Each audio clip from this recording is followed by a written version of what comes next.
35រឿងសាវត្ថីធីតាគុណនៃការគោរពបម្រើស្វាមីរបស់ខ្លួនក្នុងពុទ្ធសម័យការព្រះសម្ពុទ្ធព្រហ្មគ្រូទ្រង់ប្រថាប់នៅក្នុងវត្តចេតពុនកាលនោះមានស្ត្រីម្នាក់នៅក្នុងក្រុងសាវត្ថីជាស្ត្រីគ្រប់លក្ខមានគំនិតមារយាទត្រឹមត្រូវមិនផ្ដេសផ្ដាសជាស្ត្រីមានចិត្តត្រង់នឹងស្វាមីរបស់ខ្លួនតាំងតែពីការដែលមាតាបិតាបានផ្សំផ្គុំឲ្យមានគូស្រករមកពុំដែលមានសេចក្តីចំណែនរិះគន់ដល់ស្វាមីម្ដងឡើយខំគ្រប់គង់បម្រើស្វាមីដូចជាមាតារក្សាបុត្រទោះបីស្វាមីនោះទៅប្រព្រឹត្តមិនគប្បីនឹងស្រីដតីក៏នាងពុំដែលតូចចិត្តអាក់អន់ចិត្តចំពោះស្វាមីឡើយជាស្ត្រីមានប្រាជ្ញាជ្រៅមានគំនិតត្រង់ជានិច្ចក្នុងកាលមជ្ឈិមវ័យនាងធ្វើមរណកាលទៅបានទៅកើតក្នុងពិភពតាវតੰស្ថិតនៅក្នុងវិមានមាសកម្ពស់12យោជន៍មានទេវបុត្រទេពធីតារាប់អានរាប់ពាន់ចោមរោមជាបរិវារ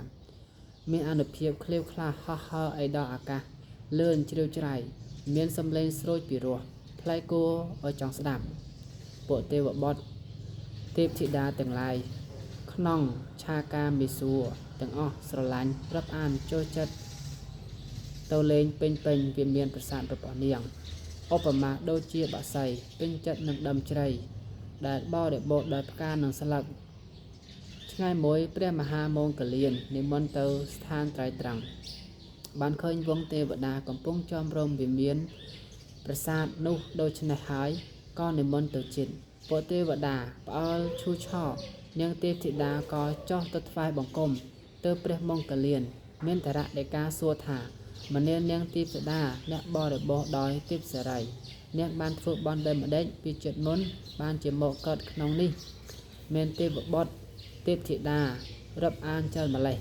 នាងប្រាប់ថាខ្ញុំដោយករណាមិនបានធ្វើបន់អ្វីទេគ្រាន់តែគោរពបម្រើ